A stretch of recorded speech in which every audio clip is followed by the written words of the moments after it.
ازيكم يا حبايب قلبي؟ وحشتوني جدا جدا. لو قعدت قلت لكم انكم وحشتوني من هنا للسنه اللي فاتت مش هوفي بجد. وحشتوني قوي قوي. النهارده جايب روتين حلو قوي. بقالي كتير جدا ما عملتش روتينات معاكم ولا شجعتكم، وناس كتير بعتت لي على الخاص ما بقتيش تعملي فيديوهات زي الاول. ليه يا ساره؟ ده غصب عني ان انا مانيش عارفه اصور زي الاول، لكن خلاص رجعت معاكم بقوه كده. وعايزاكم قبل ما ابدا الفيديو معاكم كده ما تنسونيش باللايك والاشتراك في القناه وتفعيل الجرس، عشان كل ما انزل فيديو جديد يوصلك على طول اشعار مني، وشجعوني ان انا اكمل. وتعليقاتكم الجميله. عايزه كمان منكم دعوه حلوه ليا لاني ماشيه في مشوار هقول لكم عليه بس شويه كده. خلونا النهارده نبدا روتيننا، وعايزه اقول لكم ان روتين النهارده كله في المطبخ وحلو جدا. اول حاجه طبعا زي ما انتم متعودين وعارفين ساره ان اول ما بتخش المطبخ بتخلص المواعين، وانا كان عندي حبه مواعين محترمين كده، فبشغل الميه سرسوب صغير كده وابدا ادعكم كلهم زي ما انتم شايفين كده واركنهم على جنب. ليه بقى؟ علشان انزل كل حاجه فيهم في الحوض، وبعد كده بدعك الحوض وابدا اشطف مواعيني وعينها زي ما انتم شايفين بالظبط كده معايا. بغسل بالصابونه السمراء زي ما انتم شايفين كده. الصابون ده عاملينه على ايدنا مع السلكه العاديه بتاعتنا الجميله. طبعا انا كنت زي ما انتم عارفين ان انا متعوده برضو على اللهلوبه. اللهلوبه دي حلوه قوي، بس الصابون ده جميل برضو بينضف جدا يعني. هنا بقى بدات اخلص كل المواعين اهو، ما كانوش كتير قوي يعني للدرجه.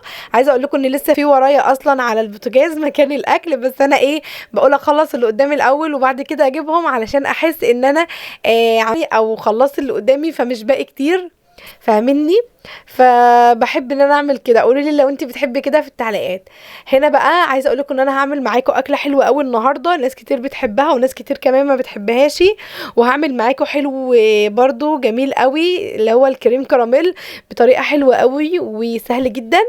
هنا خلاص بدأت اخلص المواعين، هبدأ اسرع لكم الفيديو. عايزه اقول لكم ان انا بعمل كل ده برضو يعني بياخد وقت مني، مش بعمله بالسرعه دي. انا كله بحاول على قد ما اقدر ان انا امنتج الفيديو واسرع فيه جدا ما تزهقوش مني، مع ان انا ما يتزهقش مني وانا عارفه. المهم خليني اقول لكم ان انا خلصت كده المواعين ودعكت بقى كل الحوض، والكوبايه اللي بنشرب فيها دعكتها ومليتها ميه كده، وهبدا احطها في جنب وابدا ادعك الحوض بقى وحواليه زي ما انتم شايفين كده بالظبط. واخيرا خلصت الحوض واللي في الحوض. وعايزه اقول لكم ما دام المواعين بتتغسل والحوض بيفضى، انا بالنسبه لي كده برتاح جدا نفسيا، وبحس ان انا خلاص ما عادش ورايا حاجه. يعني حتى لو ورايا بحس ان انا مش ورايا، كل حاجه سهله عندي بقى. هنا بقى دخلت على البوتاجاز. عايزه اقول لكم ان انا جبت الفوطه دي غسلتها بالصابونه السمراء كده ودعكتها، وبدات ان انا امسح البوتاجاز زي ما انتم شايفين. وبصراحه بيني وبينكم هو عايز غسله محترمه. وعايز اجيب لايت او اجيب سترس عشان اغسل بيه، لكن هو مش فيه دهون زي ما انتم عارفين، لكن برضو هو عايز دعكه حلوه من جوه. لاني عايزه اقول لكم ان انا بقالي اسبوعين ما دعكتوش دعكه حلوه. وده بسبب ان انا فعلا ما عنديش فراغ او مش فاضيه ان انا فعلا اغسله من جوه، فهو عايز غسله يعني. فان شاء الله اكيد هعمله معاكم في فيديو وهعرفكم انا بغسله ازاي وبنضفه ازاي وبخليه بيلمع ويبرق كده. لا مش نظيف كده.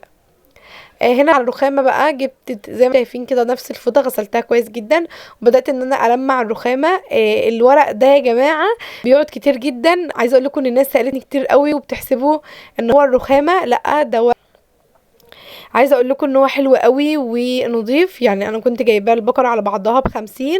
عايزه اقول لكم ان هو نضيف جدا وحلو عن اي ورق انا جبته في حياتي بجد. الورق ده شكله حلو قوي ومدي للرخامه حاجه يعني تحفه. انا بحب اللون الاسمر اصلا يعني. هنا بقى معايا الكريم كراميل، معايا كيس بقى الدبل اللي هو فيه 2 من الكريم كراميل. الكراميل اللي هحطه في جنب دلوقتي، وهجيب بقى الكريم كراميل ده وهحطه في قلب كيلو لبن وهفضل اقلب فيه كده. يا دوبك اللبن يدفى معايا نزلت بالكيسين بدأ يصفر زي ما انتم شايفين، هقلب فيه لحد ما يتقل وده القوام اللي انا عايزاه. بعد كده هجيب بقى البولات بتاعتي اكياس الكراميل كده. هبدأ اجيب البولات بتاعتي 4 بولات كده، وهفضي الكراميل في كل ده. يعني هحط حبة في كل حاجة زي ما انتم شايفين كده بالظبط. الله على الجمال والحلاوة. بجد احنا بنعشق الكريم كراميل ده قوي، بيبقى طعمه تحفة جدا وسهل تعمليه.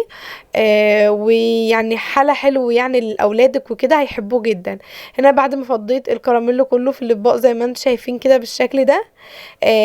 عايزه اقول لكم ان يا دوبك الخليط يتقل معايا شيليه من على النار، وهنبدأ بقى نصبه في قلب البولات دي زي ما انتم شايفين كده بالظبط. هبدأ اوزع بالشكل اللي انتوا شايفين ده. عايزه اقول لكم ان هو خد اكتر من الاربع اطباق دول، بس انا قلت هصور معاكم دول بقى وكده واحطه في بولات تانية من غير يعني ما تشوفوا عادي.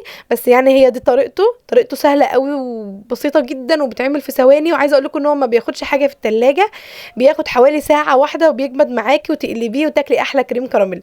يلا بينا نعمل الغدا مع بعض. اول حاجه بقى انا معايا فشه على الكوز، لو حد يعرفها يعني الحوايج بتاع الكوز والفشه، وعليها حته لحمه كمان. تمام، غسلتها كويس قوي وشوحتها كويس جدا وصفيت كده بالظبط. بعد ما اتشوحت معايا قوي ونزلت ميتها ورميتها، هبدا اجيب بصلايه كبيره كده هقطعها زي ما انتم شايفين، وهاخد بصلايه كمان شويه. بس اول حاجه كده هنزل بصلايه واقلبها، وبعد كده قرن فلفل اخضر. عايزه اقول لكم الطريقه دي حلوه جدا، هي بالذات الفشه دي مش طريقه خالص، كل واحد ليه طريقه فيها، ولكن الطريقه دي بجد لو عملتيها هتحبيها جدا. بس اهم حاجه الفشه تكون متقطعه حتت صغيره زي الكبده كده، وعليها برضو الكوز بتاعها متقطع قطع صغيره واللحمه. بعد ما حطيت الفلفل الاخضر هبدا اتبلها بملح وفلفل زي ما انتم شايفين، وهديها تشويحه.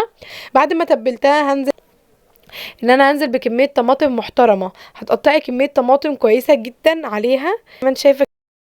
اهم حاجه تقطعي الطماطم قطع صغيره جدا علشان تدوب معاكي في الفشه وبيبقى طعمها حلو جدا. عايزه اقول لك كتر البصل والفلفل والطماطم فيها بيخلي طعمها حلو قوي. واهم حاجه تشوحي الفشه كويس جدا، وكل ما بتسيبيها على النار بتكبر، واول ما تكشفي عليها بتبدا تخس تاني وبتبقى حلوه جدا وتستوي بقى. عايزه اقول لك تسيبيها تستوي كويس جدا، هتاكلي احلى فشه على كوز على لحمه بجد تحفه. حتى لو عملتي الفشه لوحدها بالشكل ده هتبقى حلوه برضو، بس انا بحب اضيف عليها القلب واحب اضيف عليها لحمه زي ما انتم شايفين كده بالظبط. هقلب بقى كل ده في بعضه، وهبدا اجيب بصلايه تاني اقطعها عليها وهسيبها بقى لحد ما تستوي بالشكل ده بقى على العين التانية تستوي براحتها. وهبدأ اعمل شوية رز بشعرية جنب الاكلة الجميلة دي، شوية زيت كويسين. انا بحب اعمل الرز بزيت، ولو في موجود سمنة برضو على زيت، علشان الزيت بيخلي الرز مفلفل وبيلمع كده، وانا ما بحبش الرز يمسك في نفسه، بحبه بيلمع زي ما انتم شايفين. هبدا انزل بكميه شعريه كويسه، هعمل رز بشعريه وهقلب في الشعريه كده لحد ما لونها يتغير معايا. وفي الوقت ده من كل فتره لفتره هبدا قلشه معايا. وعايز لك لو شربت ميتها قوي يعني وبدات تنشف عشان ما تتحرقش منك، ضيفي كوبايه ميه او كوبايه شوربه لو موجوده عندك، يعني عادي كده كده هتعمل يعني ايه طعم نفسها. ضيف لها كوبايه ميه، اهم حاجه الميه تكون مغليه. هنا بقى معايا الشعريه اتحمرت، هبدا انزل بالرز اللي انا كنت بقليه حوالي نص ساعه، وهقلب. الرز ده بلدي بقى بيبقى حلو قوي. هنزل بقى بالملح بتاعي المظبوط حسب التذوق بتاعك طبعا، والميه تكون مغليه، وانزلي بيها حوالي عقله صباع، وسيب الرز على نار عاليه. اول ما يبدا يغلي هد عليه وسيبيه يتردد وهيطلع معاكي زي الفل. ويعتبر اكلنا خلص دلوقتي، وده شكل الاكل بتاعنا النهارده وغدانا. اتمنى يكون الفيديو عجبكم النهارده، ويستنوني في فيديوهات كتير. مع السلامه.